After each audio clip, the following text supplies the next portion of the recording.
तो वीर महान ऐसे बनो कि माया को परास्त करो। हेले सिंह की तरह दहाड़ता हुआ ऐसे, तो अब माया को पछाड़ो। हेले अभी माया के लिए पछाड़ा, अब माया को पछाड़ो तो भी संत भी बनोगे ना, तो वीर ही महान बनोगे। सुख है, धैर्यपूर्वक विचार करके देख लो। थोड़ी देर भगवत स्मृति में युक्त होकर के विचार करो, काम में कौन सा सुख है। मलिन मन होने के कारण, अविद्या ग्रसित होने के कारण आप इन मांसपेशियों को सुख का केंद्र समझ रहे हैं। थोड़ा विचार करके देख लीजिए। बहुत बढ़िया अवसर है। मंत्र न चले नाम चला लो, नाम न चले तो चतुरासी जी गुनगुनाने लगो। बिल्कुल अवसर मत दो जैसे दुश्मन नीचे गिर पड़ा है, आप ऊपर चढ़े हो, अब उसको ऊपर आने का अवसर मत दो। ऊपर आने का अवसर दिया तो अब आपको ऊपर आने का अवसर दुश्मन नहीं दे पाएगा। ध्यान रखना, एक बार अगर अब मन चढ़ गया आपके ऊपर और मनमानी आचरण करा लिया तो आपको भजन लायक नहीं रखेगा, क्योंकि वो समझ चुका है कि तुम ऐसी जगह पहुंच चुके हो कि अगर अब हम इसको हरा न पाए तो मुझे जिंदगी भर इसका गुलाम बनना पड़ेगा। तो वो आखिरी कोशिश करके आपका नाश करेगा। बस आप सावधान रहो। जाके प्रिय राम वैदे ही तजिए ताह कोटि वैरिसम जद्य परम सने ही। कुलापा नहीं चलता यहाँ, ठोस चलेगा ठोस, घनीभूत भक्ति। हमें श्री भगवान की तरफ देखना है, मंगल ही मंगल हो। और अगर पक्ष ले लिया संसार का तो गए, नंबर से आप नीचे उतर जाए। इसीलिए कह रहे तुम्हें कोई भी कष्ट नहीं होगा, ना मृत्यु का, ना रोग का, ना अपमान का, ना कोई भय छू सकेगा। समस्त भय का आवरण करने वाली एक स्थिति जागृत होती है। कैसे जागृत होती है? अनंत महिमाशाली भगवान के नाम का जो स्मरण करता है। नकारात्मक चिंतन, अशांत चित्त, भोगों की प्रबल लालसा और निराशा, दुख, चिंता, शोक, भय, मृत्यु, ये आपको परेशान करेंगे। इन्हीं से बचने के लिए हम गुरुदेव की शरण होते हैं।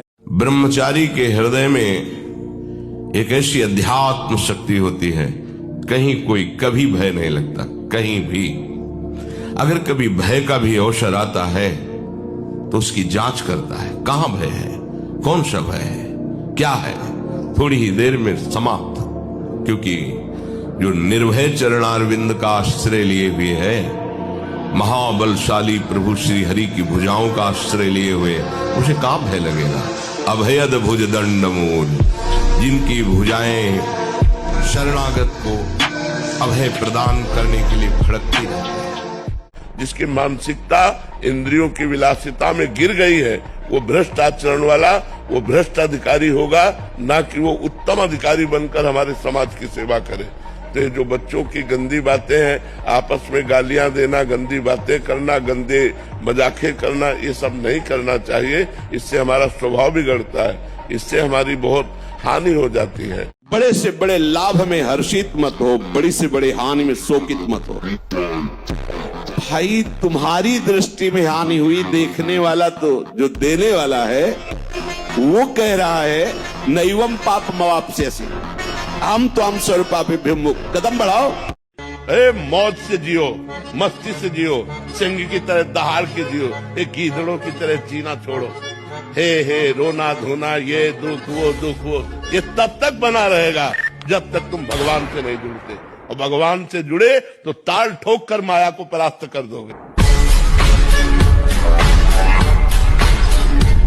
विचार बहुत बड़ी सिद्धि है, विचार ही बहुत बड़ी उपलब्धि है। विचार ही हमारे जीवन को उज्जवल बनाते हैं, विचार ही जीवन मृत्यु तुल्य कर देते हैं। भजन से क्या मिलता है? उत्तम विचार, न किसी भी द्वंद्व का कोई प्रभाव नहीं, एक सेकंड में हर विकार को मिटाकर भगवत स्वरूप में स्थित। अपनी वासनाओं की, अपनी जिह्वा को थोड़ा रोको यार। शराब पीते हो, मांस खाते हो, अंडा खाते हो, इस तरह के व्यवहार करते हो, और हनुमान जी और शंकर ये ऐसे प्रसन्न हो जाएंगे, ऐसे काम बन जाएगा? कुछ नहीं बन जाएगा।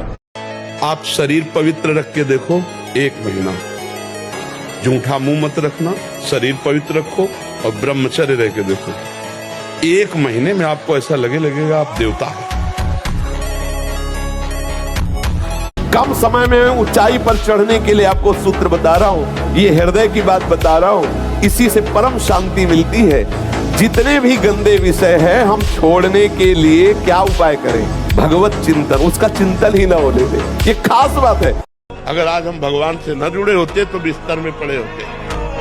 भगवान से जुड़े हैं तो शरीर की स्थिति बड़ी नाजुक है, लेकिन हम सिंह की तरह दहाड़ रहे। मरते होंगे तो भी प्रवचन करके मरेंगे। हमको इस बात की चिंता नहीं रह गई कि मुझे मरना है या मेरा शरीर छूटना है। भगवान से जुड़ जाओ तो जीत जाओगे, नहीं तो हारना पड़ेगा। ये हारने का देश है। अगर भगवान से प्यार करोगे तो अंत में मुस्कुराते हुए जाओ, तुम्हारा अंत बहुत अच्छा होगा। जन्म मृत्यु की परंपरा को बंद करने का समय आ गया है। जैसे भगवान अर्जुन से कहते हो उत्तिष्ठ परंतप, गांडीव में प्रत्यंचा चढ़ा और अपने धर्म का पालन कर, मार इनको। ऐसे खड़े हो जाओ और सामने शत्रु विराजमान, काम क्रोध लोभ मोह मद मत्सर ईर्ष्या द्वेष, ज्ञान का प्रचंड धनुष लेकर विवेक का बाण संधान कर और मार इनको। पूरे दिल्ली में मैं खुला चैलेंज दे रहा हूँ भाई, दे सकता हूँ? नहीं, बिल्कुल दे सकते। खुला चैलेंज दे रहा हूँ, जितने भी अंडा मांस पूर्ण डिब्बा खाने वाले हैं, जितने भी टी शर्ट उतारने वाले हैं, आपको ये भी मैं चैलेंज दे रहा हूँ, दुनिया ये भी बता देगी किसमें कितना स्टेमिना है, किसका शरीर किससे बना हुआ है, कितनी मजबूती है और लोग किसको कितना चाहते हैं। वो मृत्यु को तो खिलौना समझता है। जो इस आनंद की तरफ जरा सा भी अनुभव होता है ना, उसे मृत्यु खिलौना समझ में आती है। इतना बड़ा महान विकार, प्रेम विकार को जो झेलता है, उसके लिए मृत्यु विकार एक भुनगा नजर आती है। उसके लिए मृत्यु कोई चीज है क्या?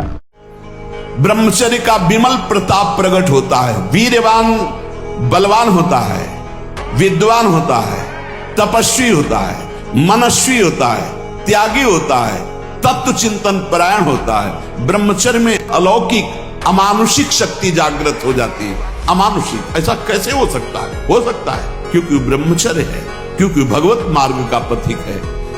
उस शक्ति, उसकी शक्ति के सामने संसार को आश्चर्य असंभव जान पड़ता है।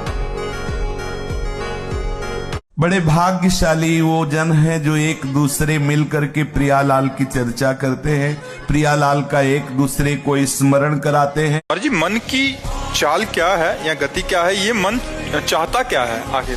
3 गुण है। जैसे बिजली के तार नहीं होते तो उसी से बिजली दौड़ती है, ऐसे 3 गुणों में मन दौड़ता है, सतोगुण, रजोगुण, तमोगुण। जब हमारा भोजन सात्विक होगा, हमारा संग सात्विक होगा, तो हमारा सतोगुण बढ़ेगा, और जब सतोगुण बढ़ेगा तो मन की लाइन भगवान की तरफ होने लगेगी।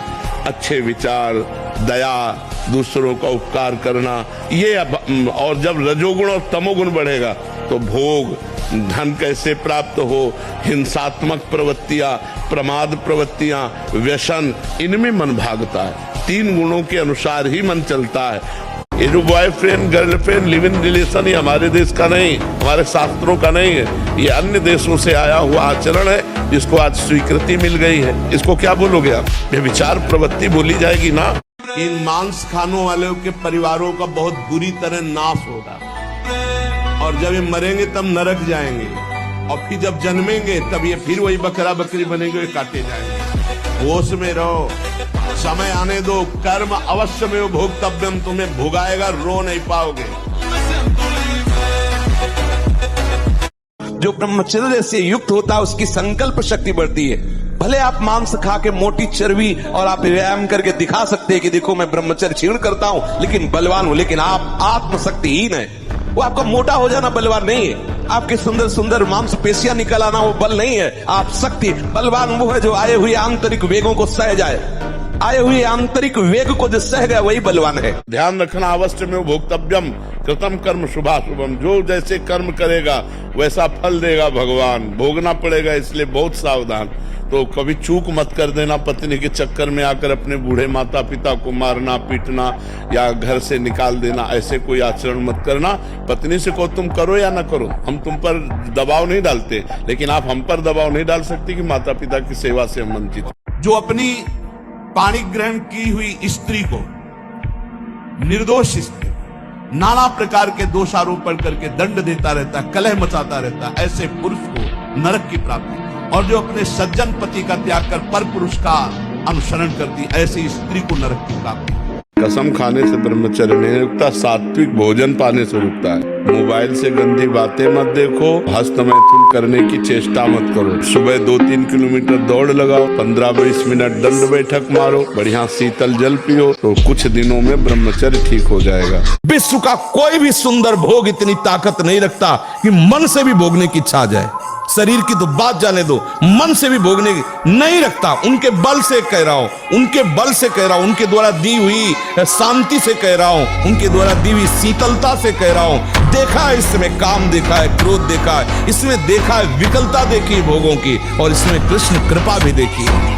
हम भगवान के अंश हैं, भगवान के बच्चा हैं, इसीलिए विध्वंस कर दो अपने किए हुए कर्मों को भगवान के भजन के द्वारा।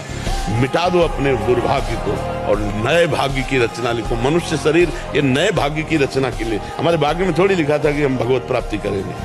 भजन के बल से भाग्य को बदल। मनुष्य जन्म इसीलिए मिला, नहीं तो सुअर कुत्ता और हमें अंतर क्या रहा। वो अपने प्रारब्ध को भोग रहा है, हम अपने प्रारब्ध को भोग रहे हैं। नहीं, हम प्रारब्ध को मिटिया मेट करेंगे, प्रारब्ध को विध्वंस करेंगे, भगवत प्राप्ति करेंगे। अगर आप पापाचरण करते हैं तो इसी जन्म में तुमको भगवान वीर आप नष्ट नहीं करते तो इतने बलवान हो जाते हैं कि एक बार विष को भी वो पचा डालेंगे। इतनी उसमें सामर्थ्य है, आपकी हानि नहीं होने देंगे। शरीर के भीतर बताया था कल भी, एक मनोवाह नाम की नाड़ी है। इस नाड़ी का कार्य है मथानी जैसे नहीं, जो दूध दही का मंथन करे तो मक्खन निकाल देती है, ये इतनी चिंतन से गर्म हो जाती है नाड़ी। सिद्धासन में, पद्मासन में 4 घंटे 6, आप 20 मिनट बैठ के देखो, यहाँ की नसें टूटने लगेंगी और आपके भयंकर ऐसा नहीं दर्द होता, ऐसा लगता है कि बस उठो। बस उसी समय गंभीरता से मनीराम की डॉक्टरी हो रही, उस समय शांत अंदर से चिंतन करो, ये तप हो रहा है, मन निष्पाप हो रहा है। धीरे धीरे शून्यावस्था आई, 2 घंटे 4 घंटे 6 घंटे, मन जाएगा ही नहीं। कोई पराजित हो जाता है, इतना निराश हो जाता है, ऐसा क्यों हो रहा है? पराजय कोई बड़ी बात है? अगर जय है तो पराजय भी है, दिन है तो रात भी है, हमें दोनों को बराबर निपटना है। सुख दुखे समे कृत्वा लाभा लाभो जया जयो। जय और पराजय, सुख और दुख और लाभान, दोनों में हम समान रह करके अपने कर्तव्य का पालन करते हुए कभी निराश और उदास और हताश नहीं होंगे। हम राष्ट्र सेवा करेंगे, समाज सेवा करेंगे, भगवत सेवा करेंगे। हम भगवान के अंश हैं। एक बार हारेंगे, दूसरी बार ऐसे पैर जमाएंगे कि हम आगे निकलेंगे। 1000 बार परास्त होने पर भी हमारा वो उदासीपन नहीं आना चाहिए, निराश नहीं होना चाहिए। चूक गए, इस बार भी चूक गए, निराशा नहीं आनी चाहिए अंतिम श्वास तक, क्योंकि युद्ध किसी साधारण से नहीं हो रहा। प्रद्युम्न कौन है? साक्षात काम। मन को आप नहीं रोक सकते, गंदी बातें करेगा और विश्राम भोगों में मानेगा। लोग कहते हैं ना, हम इस पे पीएचडी किए, हम इस पे पीएचडी किए, तो हम मन पे पीएचडी किए। अगर बस चले तो हम सब समस्याओं को मिटा दें, लेकिन हमें मिटाना नहीं, हमें भोगना पड़ता है। बड़े बड़े संतों को भोगना पड़ता है, नहीं भोगना पड़ता। तो इसलिए ये विचार कीजिए कि अगर मिटाना संभव होता तो दशरथ जी की मृत्यु नहीं होती। जिनके पुत्र भगवान राम है, राम के पिता कहलाने का सौभाग्य जिनको मिला, उनको भी तड़प तड़प करके प्राण त्यागने पड़े। हा राम हा राम हा राम। जैसे अभी कोई गंदा काम करता है तो अभी थोड़ी उसका फल मिल जाता है, पर समय आएगा तो उससे भी बड़ा कष्ट उसे मिलेगा। तो इसलिए अभी हम लोग सोते हुए नाटक कर रहे हैं कि हम कुछ नहीं जानते, वस्तुतः सब जानते हो। इस जानकारी को अगर प्रयोग करना चाहते हो तो नाम जप करो। नाम जप कर लिए, जान गए तो कुछ मिथ्या नहीं है, सब ब्रह्म। जो नीच मनुष्य कामना और लोभ के वशीभूत होकर दूषित दृष्टि से हर स्त्री को भोग भाव से देखता है, बोले जो दुष्ट दूषित भाव से माताओं बहनों को भोग दृष्टि से देखता है, तो यहाँ बड़ी बड़ी चोंच वाले वज्र के समान, जिनकी चोंच ऐसे कि बार बार हजारों वर्ष उनकी आंखों को नोचते और खाते रहते हैं, वो आंखें बार बार होती रहती हैं, बार बार निकालते, यही वहां है कि मरना नहीं है। इस पापी को पलक झपकने तक के लिए विश्राम नहीं मिलता। तो ये मन तुम्हारे काबू में रहेगा, नहीं तो ये मन बहुत कठिन है। हिमालय को उठा लेना सहज हो सकता है, लेकिन मन को रोक लेना कठिन है। अगर वो ठान ले कि मुझे ये करना है, तो चाहे इसके बाद गोली मार दी जाए, वो बर्दाश्त कर लेगा, पर वो करेगा। आप देख लो ना, उस मन को अगर कोई रोक सकता है तो भगवान का अमोघ बलशाली नाम रोक सकता है। तो जो ब्रह्मचर्य पालन करता है रोग से लड़ने की सामर्थ्य आती है, शोक स्पर्श नहीं कर सकता, मोह पर विचार करने की सामर्थ्य आती है, प्रमाद स्थिति नहीं रहती, अकर्मण्यता नहीं रहती, अकाल मृत्यु नहीं होती, ब्रह्मचारी कभी विचारों से दरिद्र नहीं होता है, अशांति नहीं होती, ब्रह्मचर्य समस्त दोषों का नाश कर देता है। हर परिस्थिति को सहने के लिए तैयार रहो। भगवान के जन हो, ऐसे छोटी मोटी बात आई रो दिया बच्चों की तरह नहीं, 100 बार गिरेंगे फिर भी हम चढ़ाई करेंगे। इसका अभ्यास है हमको नष्ट करने का। तो आज से हम प्रण लेते हैं कि तू हमें कितनी बार गिराएगा। अविनाशी का बच्चा हूँ, अविनाशी ही हूँ, शरीर बदलते रहेंगे लेकिन हम तेरे को देख लेंगे, एक दिन तुम जीत जाओगे। जो भोगी पुरुष होता पास से निकल जाए तो दुर्गंध निकलेगी, और जो ब्रह्मचारी होगा तो उसके शरीर में सौरभ होगी। ब्रह्मचारी का एक एक रोम तेज से युक्त होने लगता है, चेहरे पर हर समय प्रफुल्लता मुस्कान, उसका हृदय नंदनवन हो जाता है, आनंदवन, बिना किसी कारण की प्रसन्नता बनी रहती है। अब ये बच्चे की अवस्था है, इस समय तो बिजली जैसा पावर शरीर, 18-20 की अवस्था मतलब समझते हो, तो उद्दंडता की मूर्ति, मतलब हर समय एक शरीर में दिव्य तेज, दिव्य कांति, दिव्य उत्साह। अब आजकल के 15-18 वर्ष के ऐसे बच्चे कि अगर 4 सीढ़ी चढ़ के आए तो गांठों में ऐसे आदत। अगर दासत्व नहीं है तो बात की संशय में है, अगर दास है तो आ जाओ भाई, तुम भी स्वामी क्यों, हम भी स्वामी के, ममई वांचो मम माया है, आओ खेलते।